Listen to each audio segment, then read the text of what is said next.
இயேசு கிறிஸ்து நாமத்தில் ஜெபிக்கிறோம் எங்கள் அருமையான நல்ல பிதாவே. ஆமென். ஸ்தோத்திரம் ஸ்தோத்திரம். மகன் ஆசீர்வதி, மகன் ஆசீர்வதி. போயிட்டு வர சிஸ்டர். ஐயா, என் பிள்ளைக்கு கொஞ்சம் புத்திமதி சொல்லுங்க. சொல்ற பேச்சை கேட்க மாட்டேங்கிறாய். வாயை திறந்தாலே போய் பேசுறியா? அப்பா என்ன சொல்லியிருக்காரு? என்ன தண்டை சொல்லுன்னு சொல்லியிருக்காரு. உங்க அப்பா இல்லப்பா, இந்த உலகத்துக்கே ஒரே அப்பா தான். அவர் தான் நம்ம இயேசப்பா. ஹல்லேலூயா. நீதிமொழிகள் 19:9 பொய் சாட்சிக்காரன் ஆக்கினைக்கு தப்பான்,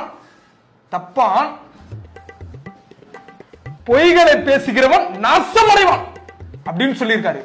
நீ சொர்க்கத்துல அப்பா மடியில இருக்கணும்னு ஆசைப்படுறியா, இல்ல நரகத்துல சாத்தா காலடியில இருக்கணும்னு ஆசைப்படுறியா?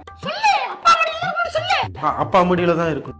உனக்காக ரஜினி ரத்தம் சிந்தல, உனக்காக லோகேஷ் கனகராஜ் ரத்தம் சிந்தல, உனக்காக நாகார்ஜுனா ரத்தம் சிந்தல, உனக்காக இயேசு கிறிஸ்து ரத்தம் சிந்திருக்கிறார். சிலுவையில 2 கையும் தொலை போட்டு இருக்கும் போது கிறிஸ்தவனை டிஸ்டர்ப் பண்ணாதே.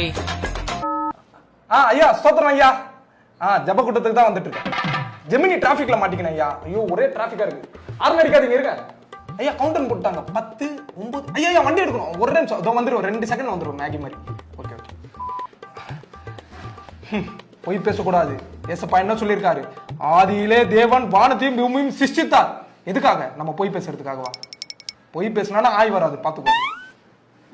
மா பொய் பேசக்கூடாதுன்னு அவர் போன்ல பேசுனது எல்லாமே பொய்மா. பாஸ்டர் பத்தி தப்பா பேசாத.